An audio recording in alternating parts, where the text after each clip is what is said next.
خلفائے راشدین کے بعد ہمارے یہاں جو ملوکیت کا دور شروع ہوا تو ہمارے یہاں جو لوگ سربراہ بنے ان میں سے اکثر وہ لوگ تھے کہ جو دین کے معاملے میں علم کے اعتبار سے عاری تھے. تو دین کے معاملات کو سمجھنے کے لیے انہوں نے اپنے دربار میں علماء کو رکھنا شروع کیا. یہ کلچر جب پیدا ہوا کہ علماء بادشاہوں کے دربار میں کام کرنے لگے تو اس کے نتیجے میں لوگوں نے دینی علم کو اس لحاظ سے حاصل کرنا شروع کیا کہ اس کے نتیجے میں ہمارا اسٹیٹس بادشاہوں اور ملکوں اور سلطانوں کے یہاں اوپر آ سکتا ہے اور یہ ایک پیسہ کمانے کا اور اپنا اسٹیٹس بڑھانے کا ذریعہ بن سکتا ہے. شاہ ولی اللہ رحمۃ اللہ علیہ نے اپنی ایک کتاب میں اس پوری کہانی کی بڑی تفصیلات بیان کی ہیں اور یہاں تک انہوں نے لکھا ہے کہ ایک زمانہ ایسا تھا کہ کوئی ایسا عالم تلاش کرنا کہ جو حق پر کھڑا ہو بہت مشکل نظر آتا تھا. اس کے نتیجے ہوا یہ، میں اسے ایک عنوان دیتا ہوں، ریلیجیس الٹریسی، مذہبی ناخواندگی. یعنی اس کو ذرا سمجھنے کی کوشش کیجئے. ہوا یہ کہ جب وہ لوگ مسند پر بیٹھے امامت کے اور مسلمانوں کی رہنمائی کی کہ جو خود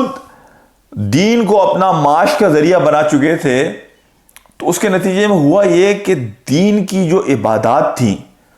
اور دین کے جو تصورات تھے، قرآن اور حدیث کی جو اصل اسپرٹ تھی، وہ روح اور اسپرٹ لوگوں کو کمیونیکیٹ نہیں ہوئی. لوگوں کو میکینیکل انداز میں عبادات اور باقی معاملات میں الجھا کر رکھا گیا تاکہ اصل دین لوگوں تک نہ پہنچ سکے. اور ان خدا کے بندوں نے نہ صرف یہ کیا کہ وہ فتوے دینا شروع کیے کہ جو فتوے قرآن اور حدیث کی روشنی سے بالکل متضاد تھے، بلکہ ان لوگوں نے یہ کام بھی کیا کہ اگر کوئی خدا کا بندہ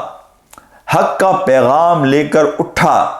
اور اس نے لوگوں کو قرآن اور سنت کی طرف بلانا شروع کیا اور دین کی صحیح دعوت لوگوں کے سامنے پیش کرنے کی کوشش کی، تو یہ دیوار کی طرح ان کے سامنے کھڑے ہو گئے اور انہیں کافر کہنا شروع کر دیا، ان کی مخالفت کرنا شروع کر دی. اور ہماری تاریخ بھری پڑی ہے، امام مالک کی بات ہو، امام ابو حنیفہ کی بات ہو، امام احمد بن حنبل کی بات ہو، امام شافعی کی بات ہو،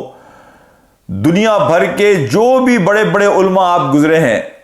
علامہ اقبال کی بات ہو، سید ابوالعلا مودودی کی بات ہو، انہی علماء نے ان نفوس کی کہ جو دین کی طرف لوگوں کو، دین کی اصل اسپرٹ کی طرف لوگوں کو بلانا چاہتے تھے،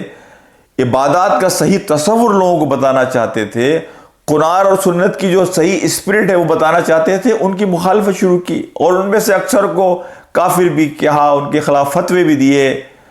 اور اس کی ایک بہت بڑی مثال ہمارے زمانے میں یہ جامعہ الازہر ہے کہ جو مسلمانوں کی سب سے بڑی پرانی یونیورسٹی ہے، لیکن وہاں سے ایسے فتوے نکلتے ہیں کہ جو قرآن اور سنت کی صحیح دعوت کے علم برداروں کے خلاف استعمال ہوتے ہیں.